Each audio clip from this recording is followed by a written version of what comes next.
After the Dow's high-speed drop of 512 points yesterday, Wall Street was looking for something to put the brakes on a two-week slide. It found it in today's unemployment report. It shows that the unemployment rate fell 1/10 of a point in July, and there was an increase in hiring. It was small, but better than expected. In a volatile day of trading, the Dow shot up 171 points, then dropped 244, and finally closed with a gain of just over 60. It is a long way from the high that it hit back in April. Since then, the Dow is off 1,366 points, more than 10.5%. We're covering this story in Chicago, London, and Washington. First, here's Anthony Mason.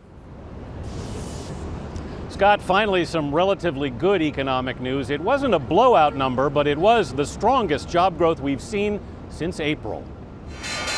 The news helped battered stocks stage a turnaround.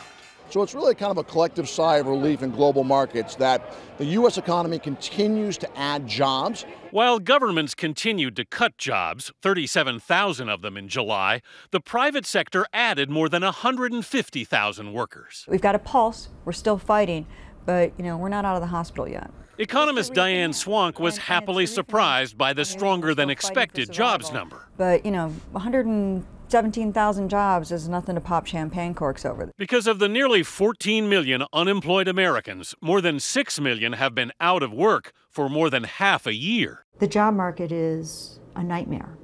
Lorraine Chavez lost her job as a program director at Chicago's DePaul University 2 years ago. So you applied to Macy's and to Target for jobs. And what did they say? Nothing. I just didn't get hired. And what about the house? Chavez has managed to hold on to her house by taking part-time teaching and consulting jobs and tapping into her savings. What have you done to survive? That's what I've done. You've depleted your savings. Everything. It's all gone. It's all gone. Chavez is one of 8 million part-time workers classified as underemployed. Underemployment is not survival.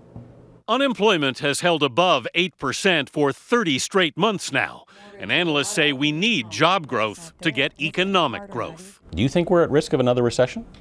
The risk of a double dip just went down slightly with today's employment numbers, but it's not gone away. At the Chicago Mercantile Exchange, John Brady put it this way. Until the job market starts to contract and we see outright negative job growth or job losses, the chances of a double dip are still rather small. But the markets remain highly volatile, Scott, and 2 out of the 3 major indexes still ended the day in the red. Anthony, we had that big drop in the Dow earlier in the day, and then it turned around. What made the difference? Well, the first shift in mood came with the job numbers, but the second real rally came when the word leaked that the European Central Bank was intervening to help Italy and Spain, which many feared were going the way of Greece. That's when we had that 400-point swing inside of 1 hour, Scott. Thank you, Anthony.